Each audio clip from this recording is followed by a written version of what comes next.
आदरणीय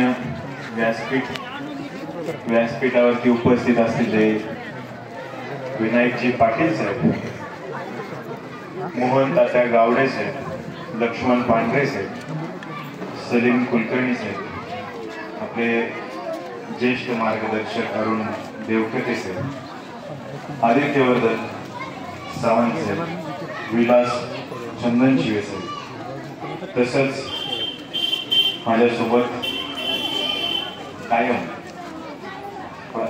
प्रेम करणारे आमचे पत्रकार बंधू वसीम शेख साहेब, विजय पुजारी साहेब, व इथं जमलेल्या तमाम माझ्या बहिणींनो, मातांनो, आपल्याला सर्वांना वंदन करून मी माझ्या भाषणाची सुरुवात करतो। इथे सर्व माझे वडीलधारी मंडळी पण बघताय की मुलाचा एखादा शब्द चुकीचा जातोय का, त्याच्या शब्दामध्ये कुठं वेडं वाकडं वळण लागलंय का, याचा बारकावा आपण वडीलधारे मंडळी म्हणून हक्कानं मला सांगू शकता। याच्यामध्ये आज आपण हळदी कुंकाचा कार्यक्रम, तसंच साडी वाटपाचा कार्यक्रम, त्याच पद्धतीनं एवढे सणासुदीचे दिवस आहेत। नुकतंच गौरीचं विसर्जन झालं। आपण आता थोडासा वेळात वेळ काढून विश्रांतीची वेळ असताना सुद्धा पहाटेपासून धनी कामाला जाणार आहेत म्हणून भाकऱ्या करणारी माझी आई आज मला आशीर्वाद देण्यासाठी या मंडपामध्ये उपस्थित आहे।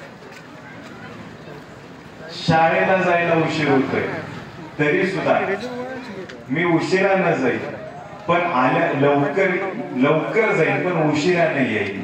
आल्यानंतर मी माझ्या भावाला आशीर्वाद द्यायसाठी या कार्यक्रमामध्ये आले।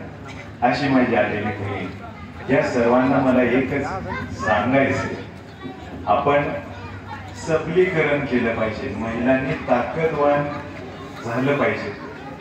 मुलींना शिक्षणाची गरज आहे।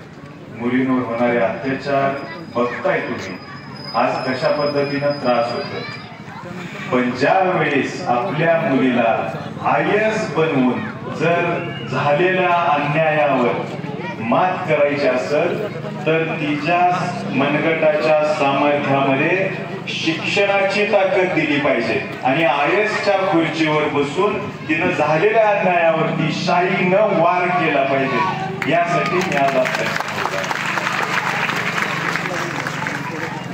एवढ्या हालाकीच्या काळामध्ये मध्यंतरी मी एक परिक्रमा काढली।